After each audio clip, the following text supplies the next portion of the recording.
Good morning, everyone. My name is Sue Kim Chung, and I'm the head of Public Services in Special Collections and Archives in the UNLV Libraries. It's my pleasure to welcome you to the library today to hear a talk from our current Eadington Fellow, Dr. Kevin Ostoyich.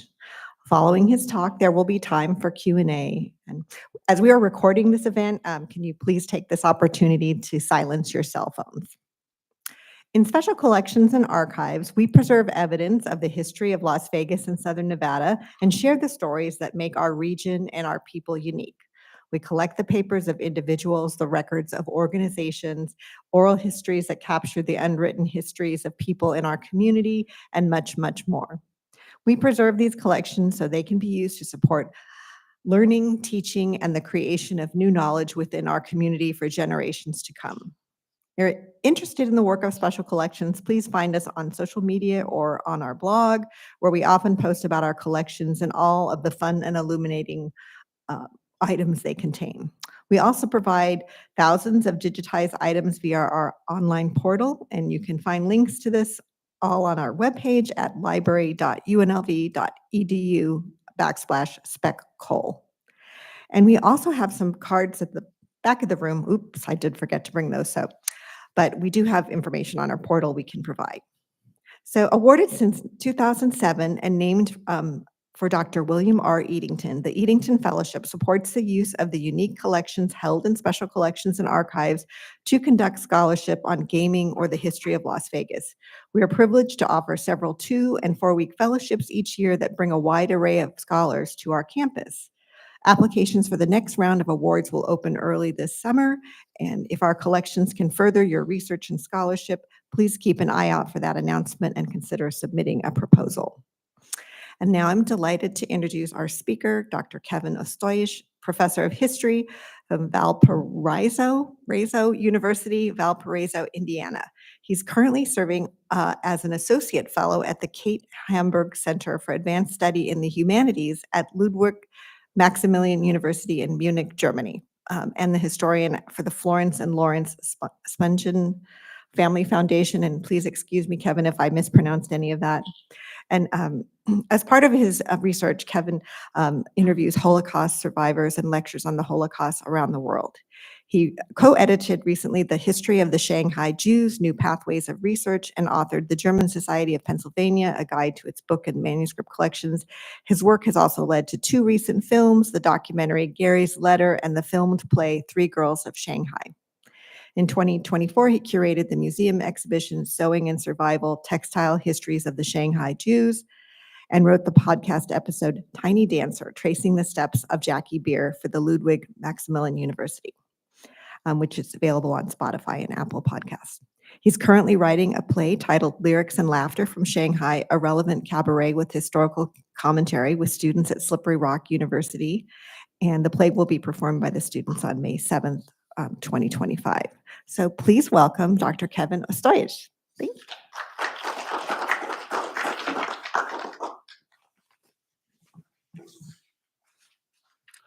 Thank you very much.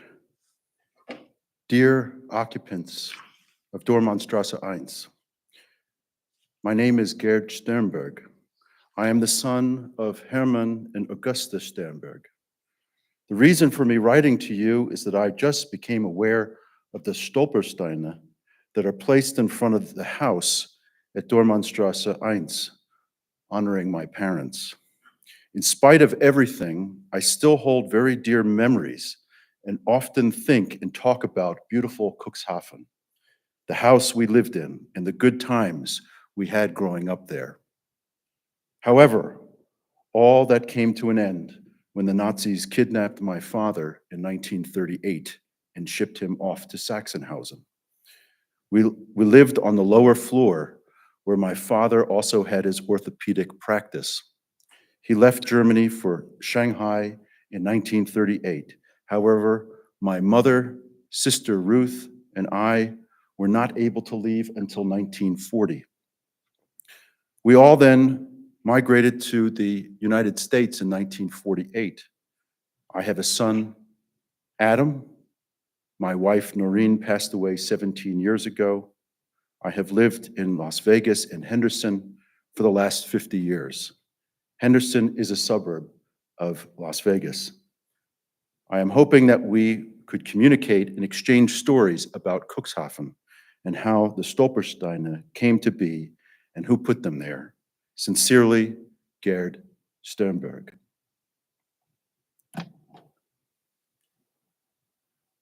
This is Gerd, who went by Gary Sternberg, in his dining room, and you see that he was a blackjack dealer for Caesar's Palace for 30 years and 1 month. And before that, he was a blackjack dealer in the El Cortez Hotel. And we see an authentic roulette felt table, which became his dining room table. And we see the chips, the chip holder that he created, he made for himself as he was learning to become a dealer. He loved Caesar's Palace. Whenever he spoke about Caesar's Palace, he tended to go like this with his hands and go, Caesar's Palace, right? He loved Caesar's Palace. Why did he send this letter in August of 2019? Well, he went to Google and he started playing around with Google, and he put in Dohrmannstrasse 1, his childhood address, a place he hadn't been since he was 10 years old. And what popped up with the wonders of technology today, with street view, aerial view, all sorts of links to information about an address, was Hermann and Augusta Sternberg. And he was wondering, why are my parents coming up? They haven't lived there for many years. They have been gone since the 1960s. They are not the current occupants of Dohrmannstrasse 1. And what he found was that there are these things called Stolpersteine, in English stumbling blocks, that are put in the ground in front of houses that had people who were persecuted by the Nazis.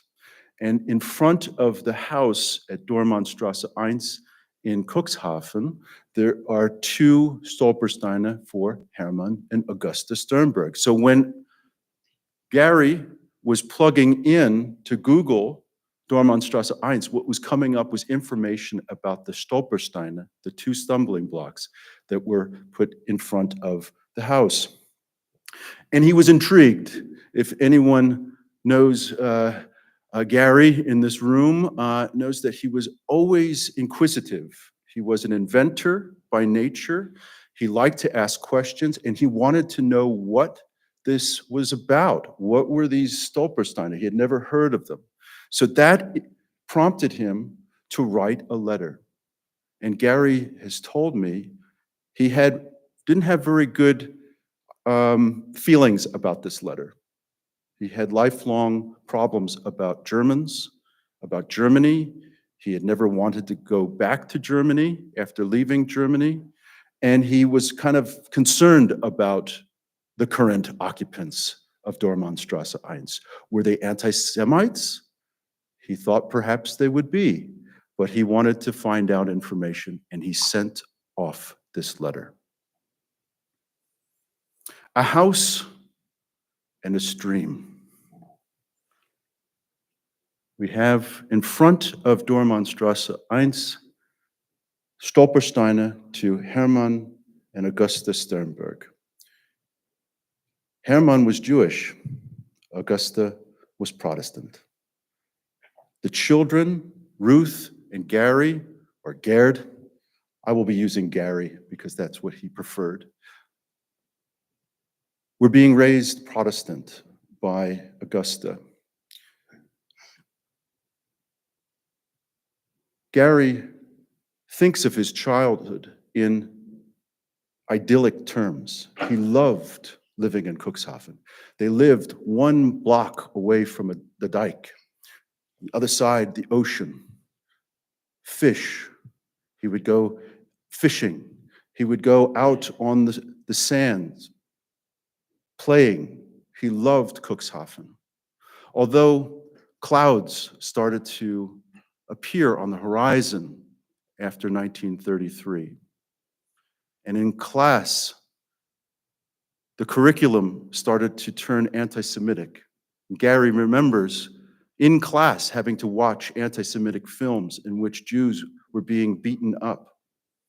He remembers going to his Jewish father, Hermann, and telling Hermann about what he was watching in school, and Hermann just saying, "Shh, don't say anything. Just watch, don't say anything." Gary, I believe there is someone who needs to come in and is trying to wave, okay, to be let in. Gary remembers the class having to go out on the dike.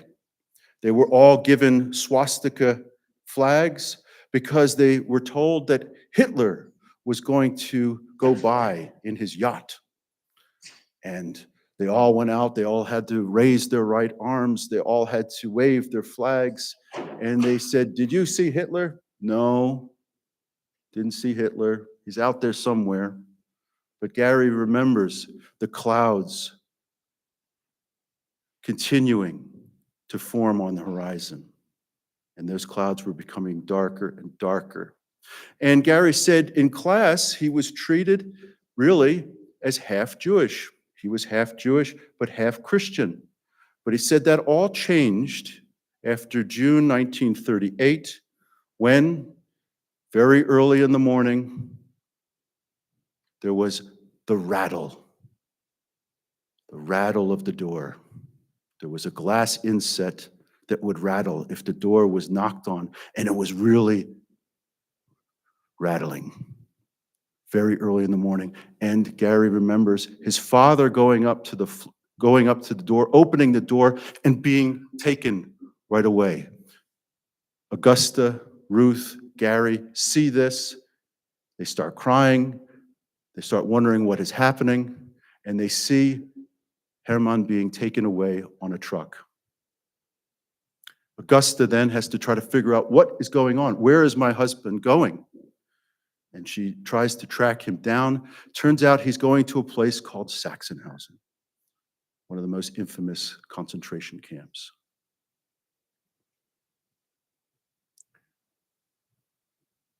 Augusta then tries to figure out, is there a way to get Hermann out? They find out that if you can provide proof that an inmate will leave the country immediately after release, they can be released. And a strange option came to the Sternbergs, Shanghai, China, because most of the places in the world were closing their doors on the Jews. This is a part of the Holocaust story that not many people know, maybe because it's a little too uncomfortable to know that there were times where Jews could escape. It's just that there were very few places that would accept them, including the United States. So Shanghai became the option. Gary remembers his father coming home from Sachsenhausen, and he remembers he didn't look like his father.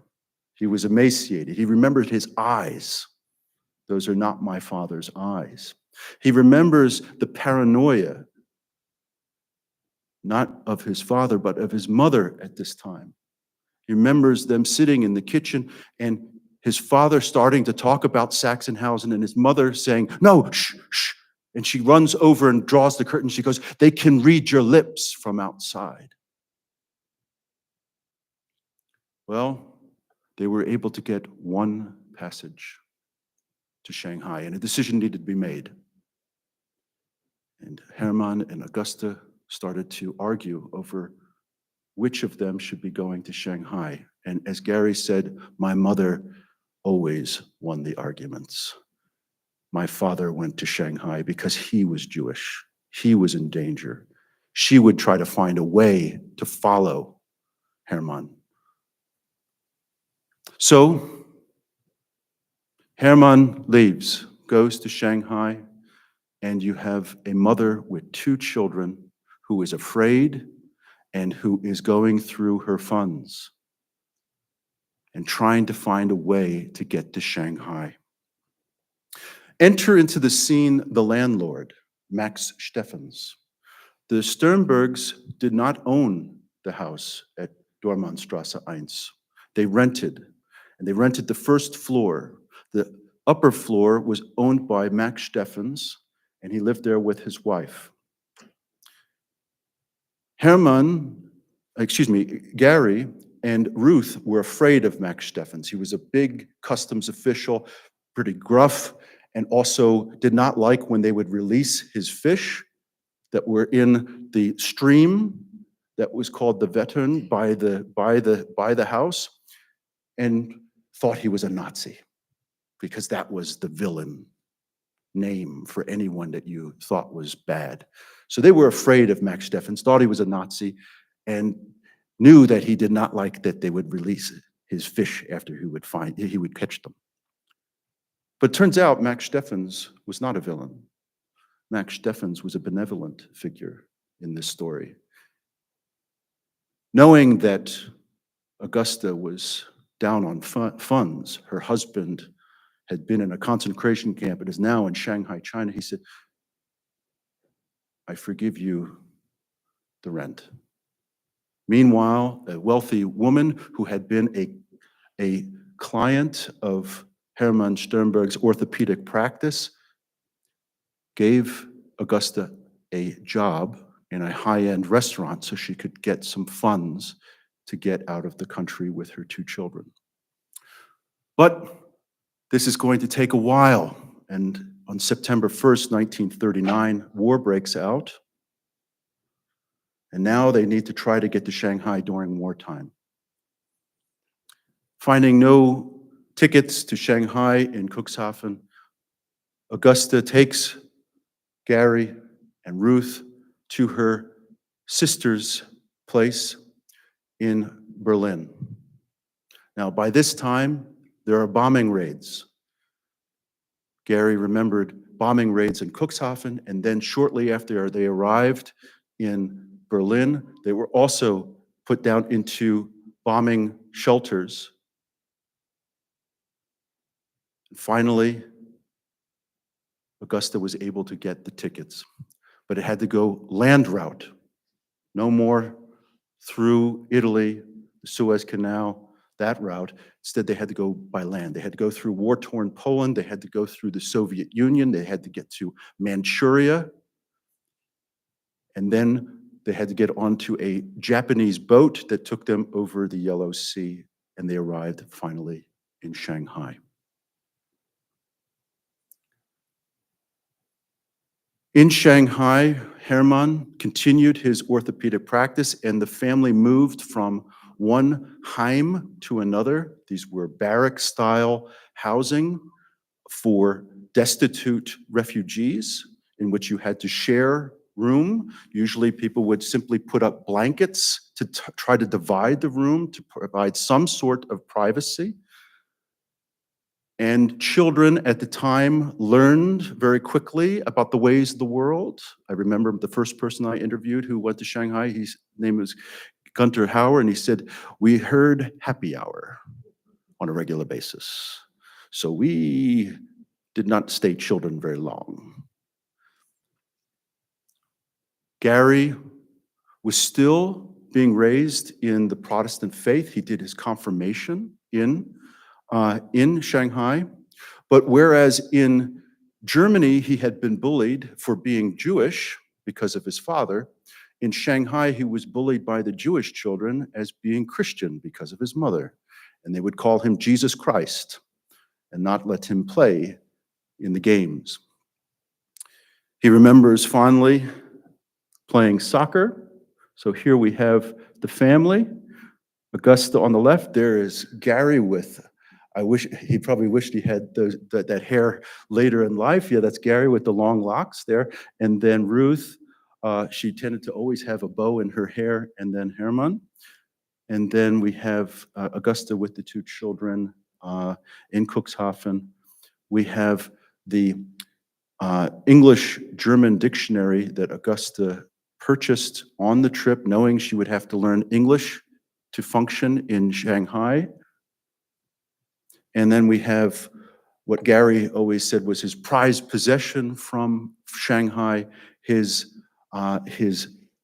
medal for the soccer team that he played for. And he did not have the proper shoes. He had to go to his father to try to get the shoes, and the only shoes that they could find were not big enough for Gary. His father said, "I don't think they're big enough." And Gary said, "No, they're fine, they're fine." And he said, I couldn't even walk in those shoes, let alone run in those shoes. But he said, as long as I was on that team, that's all I cared about.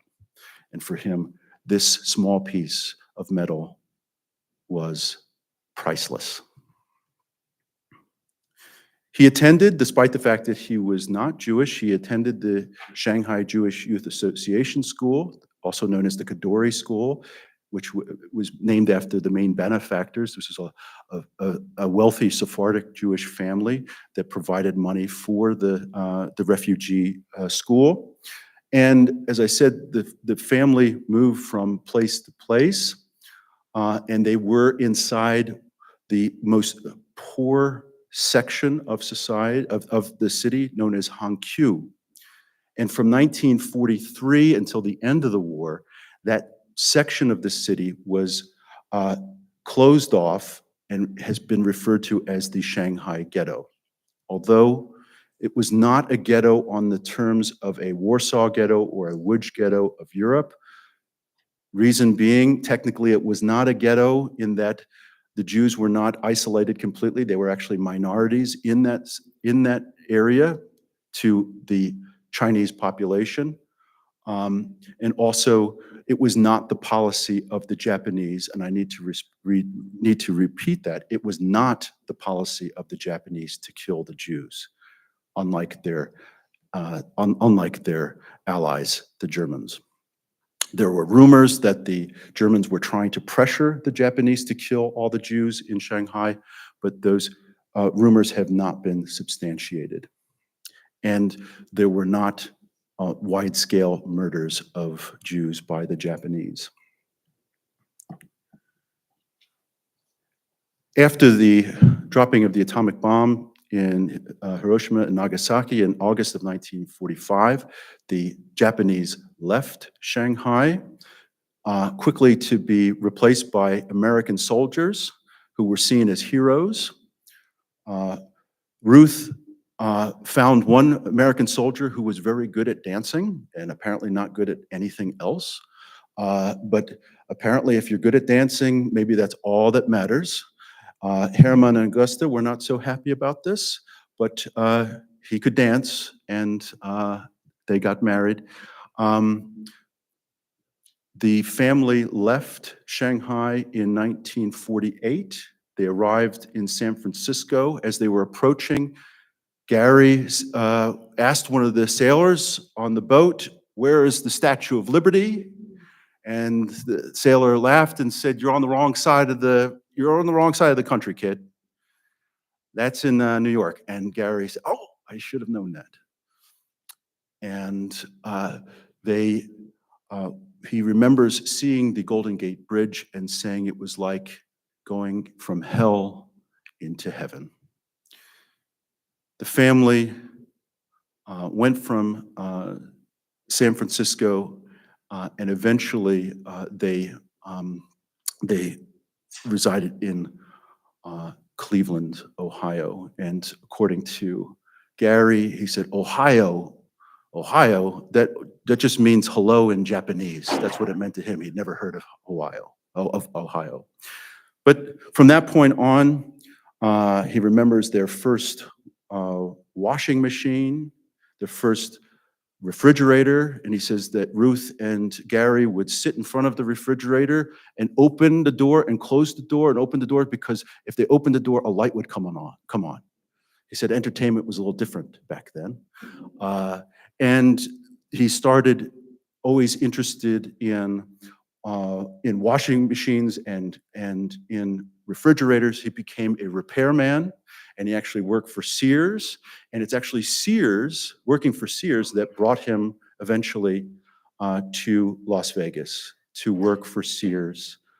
And while working for Sears and having a repair shop as well on the side, he then decided at age 44 to become a dealer. He started attending a dealer school, and then he had to break in. And then when I was introduced to the whole idea of juice, this may be an idea that's second nature to all of you living in Las Vegas, but I had to learn this, which is that you do not get any job without juice. You do not get anything without juice. You don't get the best table at the steakhouse without juice.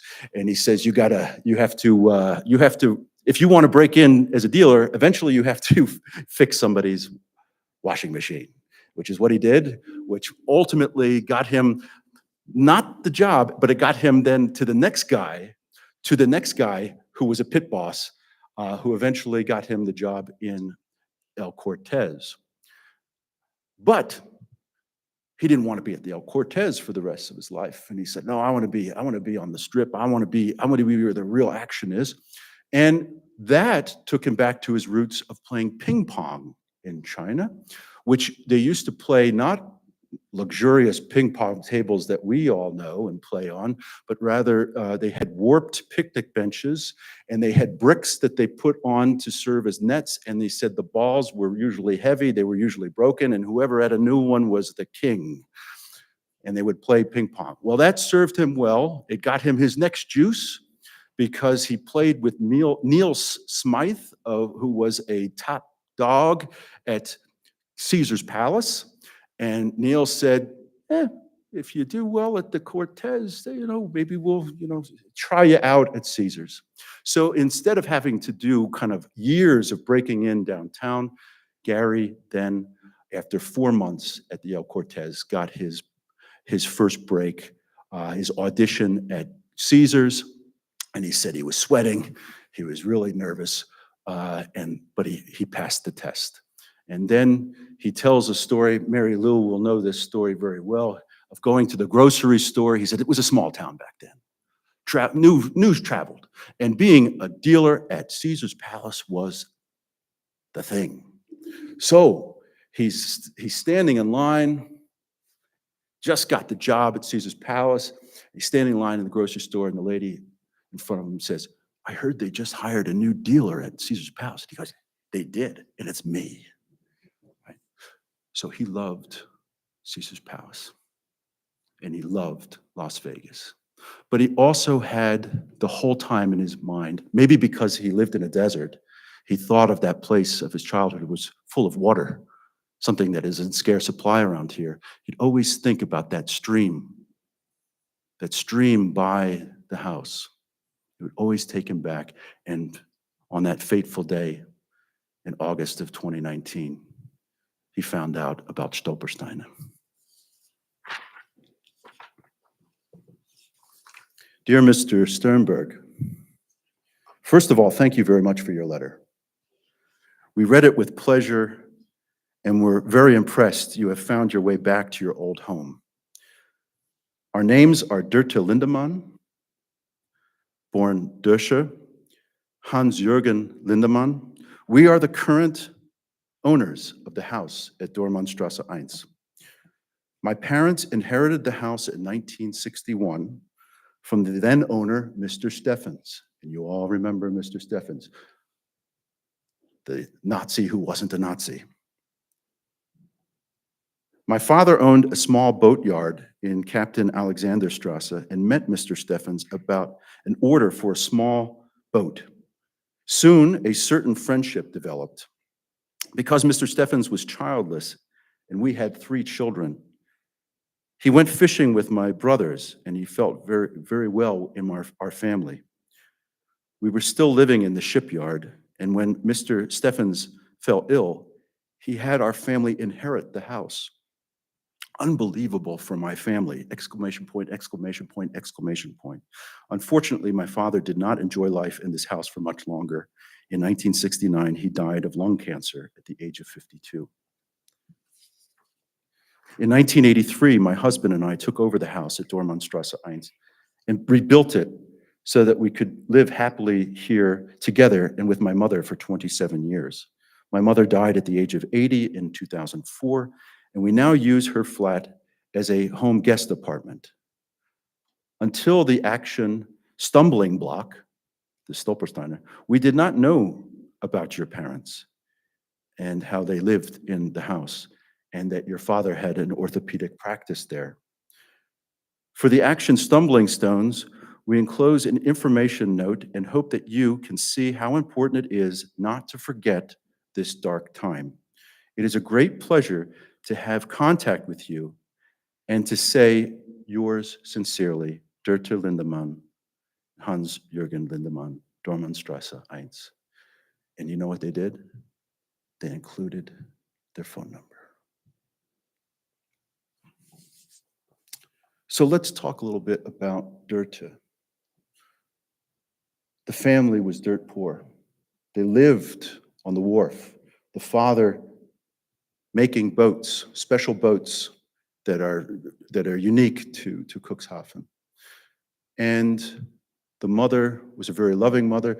Dörte remembers her parents dancing spontaneously, kissing affectionately, just so much love, despite the fact that they had absolutely no money whatsoever. She said her parents were good parents, and her father was a good man. He worked hard. And Max Steffens arrived and wanted one of those boats. But there was something about Max Steffens. He knew that the family was poor, so he insisted on paying for the boat as it was being built because he knew the family needed money. And as he would come to see the boat, Lisa Lotte, Dörte's mother, would welcome him in. Come on in. She knew that he was a widow, knew that he had no family. And she said, come on in, have breakfast with us. And this would repeat, and this would repeat, to the point where the kids, Dörte and her two brothers, used to refer to Uncle Max. Is Uncle Max coming today? I hope Uncle Max comes. And he would come. And the boat was being built. The boat was being built. And then one day, Max Steffens says to Kurt, there's something wrong with my door. I'd like you to come to my house, and maybe see if you could help me with the door. So Kurt gets there.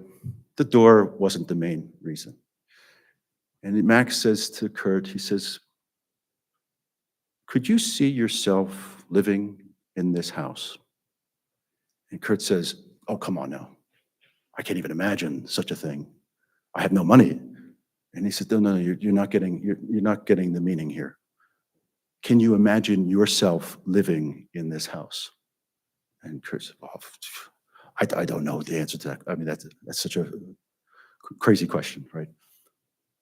But it was clear that Max had an idea in his head. So later, Max appears again at the house. And he says, Kurt, Lisa Lotte, I'd like to invite you for coffee.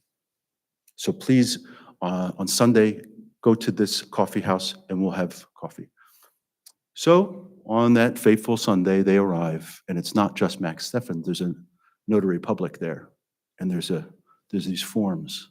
And they realize they're not there for coffee. They're there to sign to inherit the house at Dohrmannstrasse 1. Dörte remembers moving into the house in 1961 and just feeling that they had gone really from hell into heaven in terms of going into this mansion from having nothing. But she also remembers at the time not having learned anything about the Holocaust. She was born immediately after the war, at a time in which Germans did not want to know anything about the First World War or the Second World War. And she went through her whole schooling, in which the history teachers would always stop around June of 1914. and that would be the end of history. So she said, we kind of knew that things happened, but we didn't really know what happened, and nobody really wanted to talk about it. Plus, in her family, she knew that her mother's brother was an SS officer, that the area was where she called it brown, which means had affinities for the National Socialists, and it was basically a taboo subject. So she felt really kind of ashamed that for so much of her life, as a German, she really knew precious little about the Holocaust. And then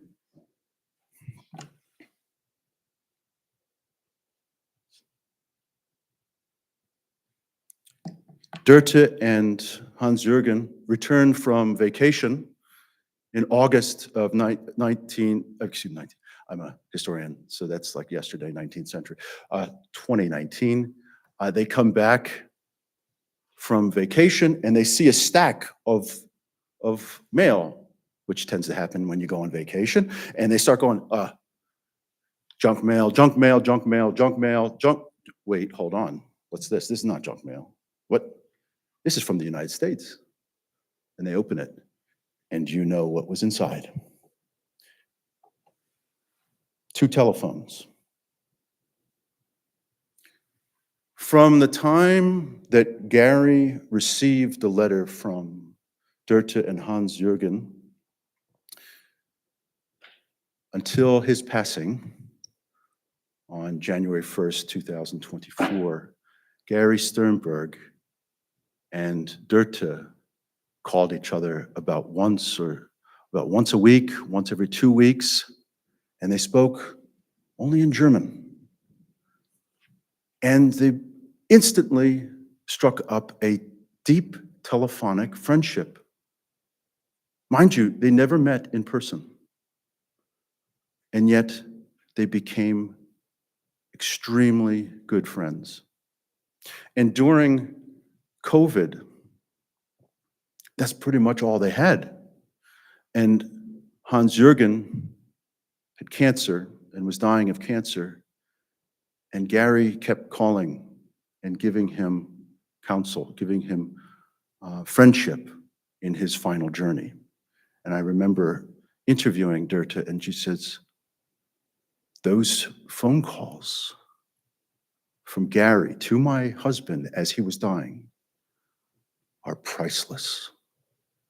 And she goes, they never met in person, and yet it was Gary who gave him comfort in his final days.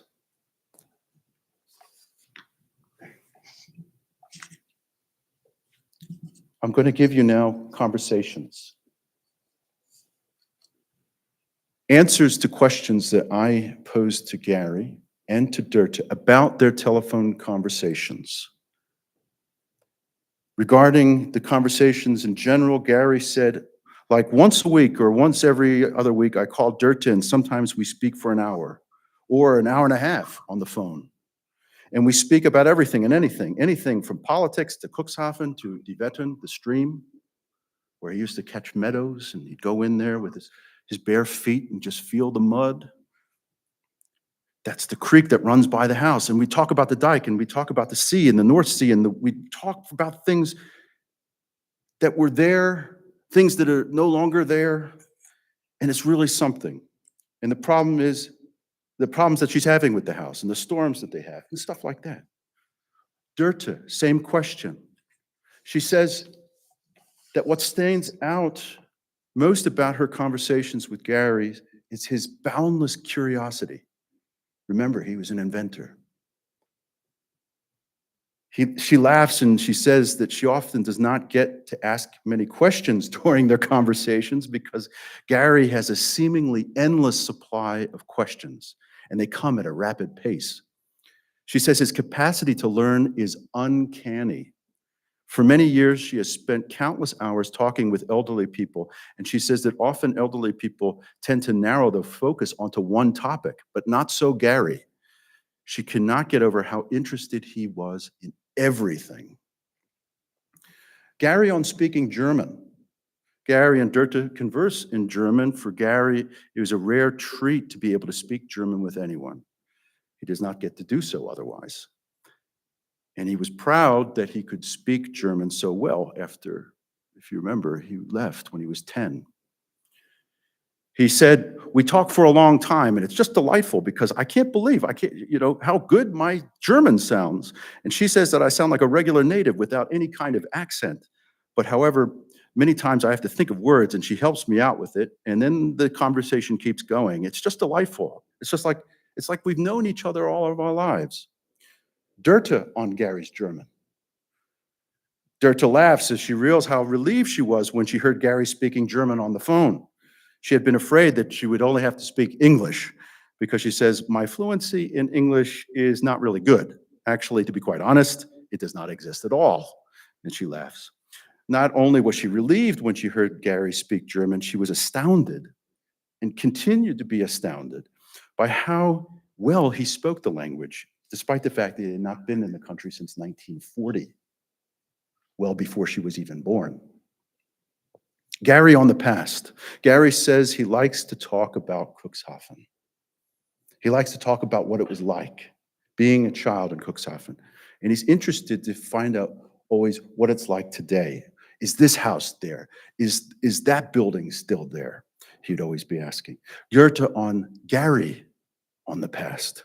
Dörte is flabbergasted by how accurate Gary's memory was about Cuxhaven. And also the house. And he hadn't been there since 8 years before she was even born. He could describe everything accurately. He could tell you how many steps it took to get down to the stream. He actually knew the measurements. They actually did this to make sure. They took a tape measure and he was correct. He knew the exact measurements of the walls in the basement. She says the things about, she says that many things about Cuxhaven are exactly how Gary remembered them. She points out, for example, there's a rose bush in the backyard that dates back to Gary's time. He remembered the rose bush. But not everything has survived. In fact, much of Cuxhaven was destroyed during the war with Allied bombing. So a lot of the things that Gary asks about simply did not survive the war. Gary on their friendship. Gary says that after contacting Dörte, quote, we've been friends ever since. After years of talking on the phone, he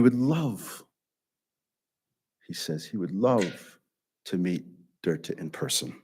Unfortunately, health problems were not going to let him travel to Germany. He says, I'd love to have her come out to Vegas. But, with the traveling restrictions, talking during COVID, I'd even try to pay to have her come. I'd love to meet her. Dörte on their friendship. On her side of the phone, Dörte can say with utmost certainty that she knows no other person like Gary. Furthermore, she says that her life has been enriched immensely by becoming his friend. She says that friendship with Gary also enriched the life of her late husband. And she talks about how they would, and that Gary and her husband would also talk on the phone about sea voyages. Hans-Jürgen was a seaman. He would go for months on end, and Gary would ask him about the boats and the specifications about the boats. And they would talk endlessly about the boat that Dörte and Hans-Jürgen had.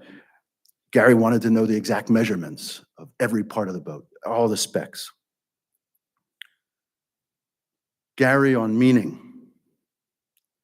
Here we get into the real payoff, the transformative nature of this friendship. The letter that Gary sent and the friendship that ensued has made Gary reflect on how wrong one's assumptions of other people can be.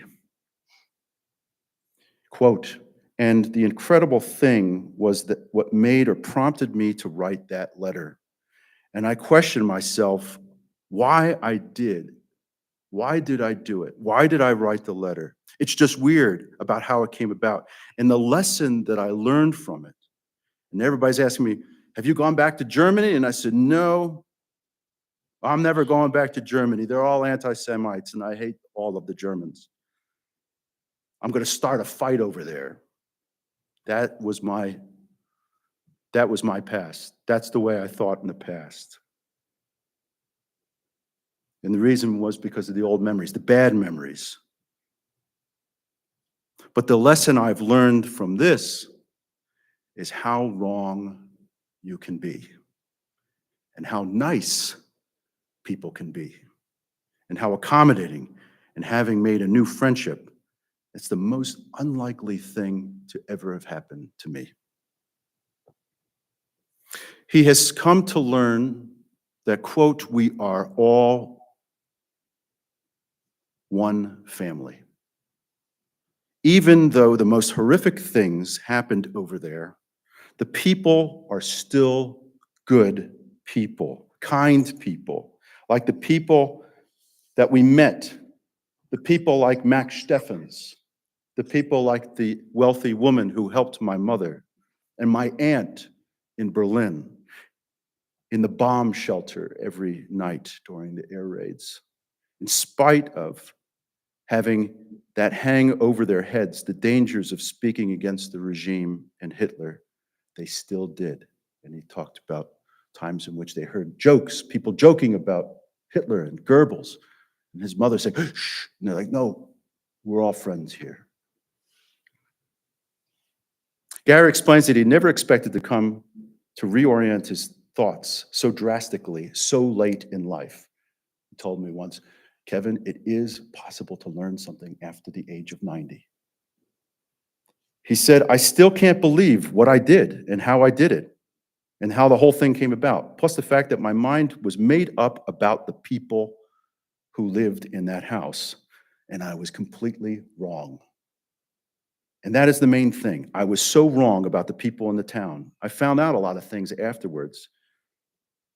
The fact that my parents were helped, that my mother was helped financially traveling. And sometimes you're just wrong, you know? My whole feeling about the people in the town was just wrong. Had I known it, had I made this friendship earlier when I was physically able, I would have gone to Germany in a minute.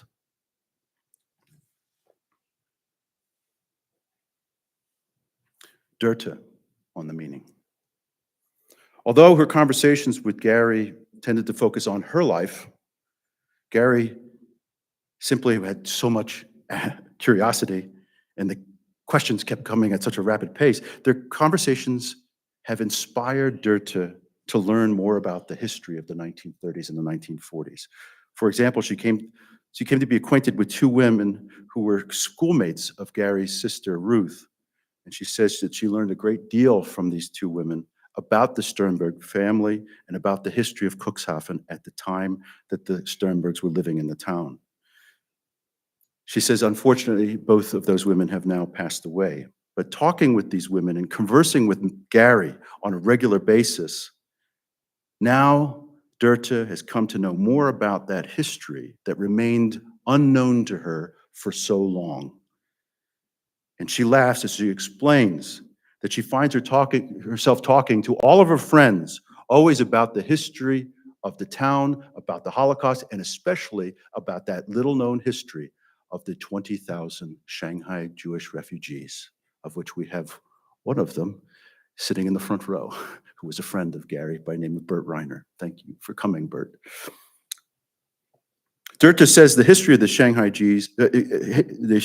refugees is a special one, and she thinks it is a great gift to have befriended someone who had experienced that history. It's interesting that despite the fact that they grew up so far apart, they did have things in common, some strange things in common, actually. Those conversations revealed that they both had very beneficial relationships with Max Steffens. And you may be wondering why Max Steffens really wanted to give the family the house, and it's because, if you remember, when the Sternbergs lived in that house, Max Steffens had a wife. It turns out that Max Steffens' wife died in the house, giving birth. And both the baby and Max Steffens' wife died in the house. So that's why Max wanted children to be living in the house. Both Gary's family as well as both Gary's family as well as Dirta's family were enriched by the generosity of Max Steffens. Some of the things they share in common were coincidental and trivial. For example, Gary shares a birthday with Dirta's mother, August 25th. Dirta's son conducted his professional training in Hermann Sternberg's hometown of Wetzlar an der Lahn. And some of the things that they share in common are humorous. They both remember with fascination their earliest encounters with the modern marvels of technology. You all remember Ruth and Gary opening and closing the refrigerator. Well, Dirta remembers she and her two brothers sitting in front of the washing machine and watching it spin for hours. And so they shared this love of early technology in their house, but they also shared some things that were tragic. They both lost loved ones to cancer. And their stories they have stories regarding every inch or centimeter of the house. Some of the common spaces in that house trigger emotional memories for them. For example, the entrance hallway, for Gary, was always a reminder of his father being taken away on a truck. That same entrance hallway has a very different meaning because she remembers coming home with her son and seeing her father leaving and her introducing her son, her baby son, to her father, and her father leaving, but then immediately thereafter having to go to the hospital and dying. So it's in that hallway, the only time that her father and her son met. They also fondly remember the stream, the veteran. They have a shared love of a house at Dohrmannstrasse 1,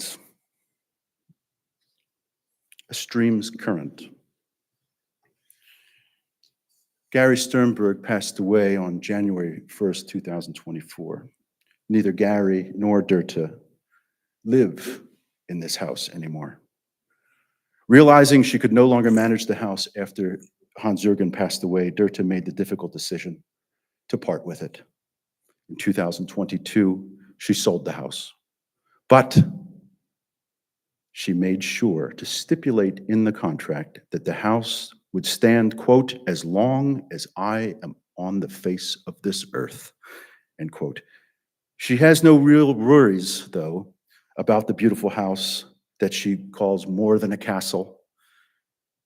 She explains that, like Max Steffens before her, she made sure that the house went to a young family. Like Steffens, Dirta wants the house to be graced by laughter and the joy of children.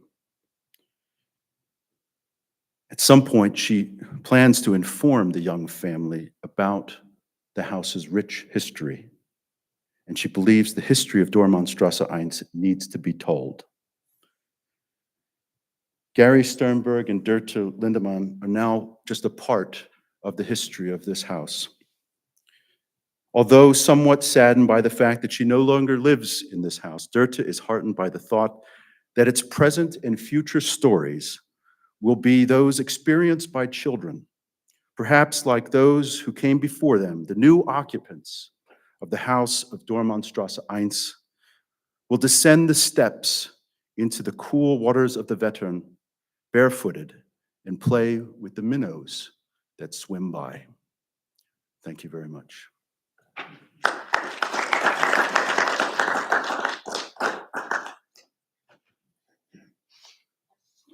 And that's Gary, the last photograph I had with Gary when I visited him in September of 2023. I imagine you have questions.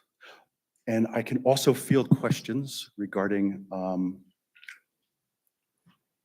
Jackie Beer and Ray Fiol, two other figures that are in the one family book that I am writing. So Gary is one story of the three.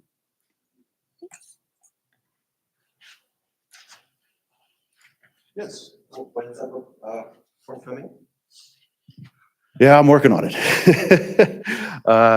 I'm working on a number of projects, but the research that I have conducted here, and I'm very grateful for having received the fellowship to help defray the expenses of this this research. The three individuals that I'm focusing on, Gary, as well as Ray Fiol and Jackie Beer, there are holdings in the special collections for all three individuals. And I have also been able to spend a lot of time with Jackie Beer during my stay, as well as with Bert Reiner. I'm also writing about Bert in a separate work.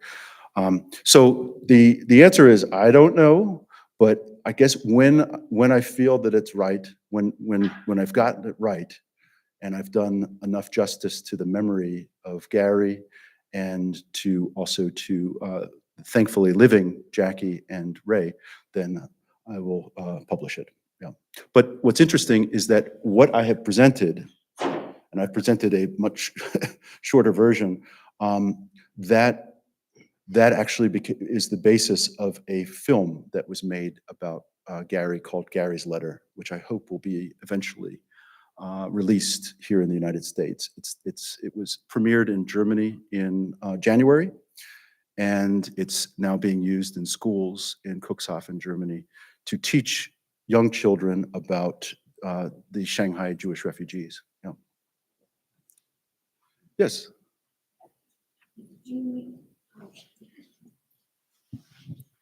Do you know approximately how many Jews went to Shanghai? Yes. The figure is somewhere between 18 and 20,000. We do not know the specific number, Sure. but that is the range. You'll see all the way from 16,000 to 20,000. That's the range you'll see.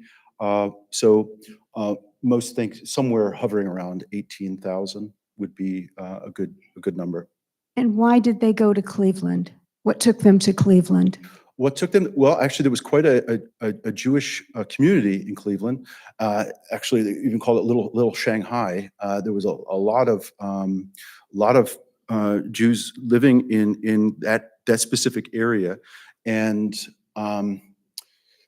interestingly enough, which just shows you how this became Cleveland became a magnet, was that Gary had a friend by the name of Henry,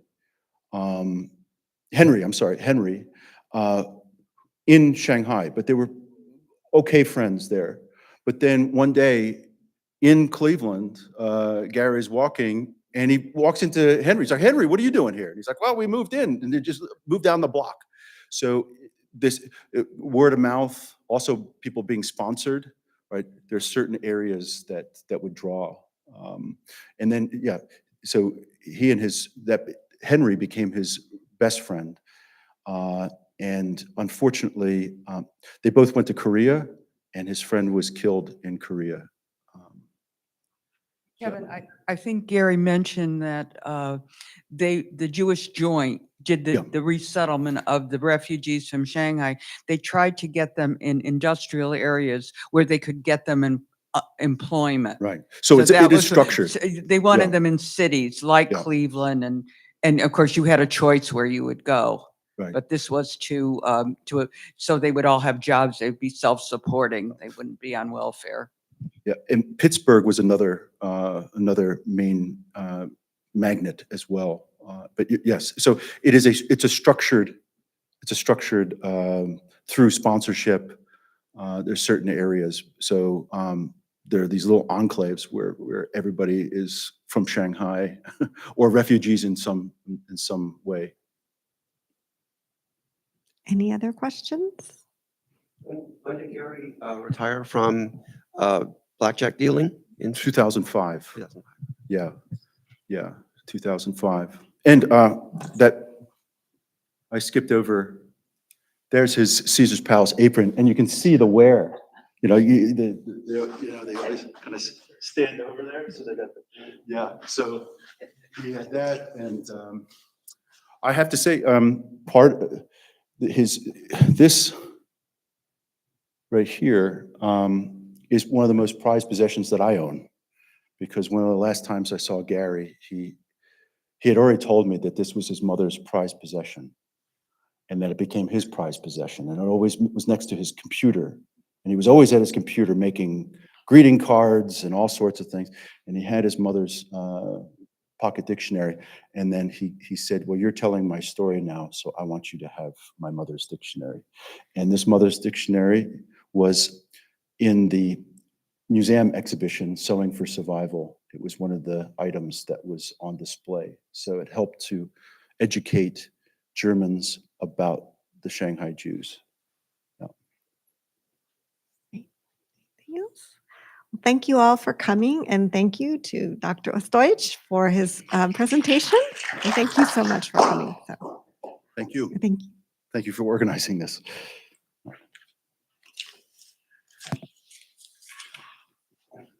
This is for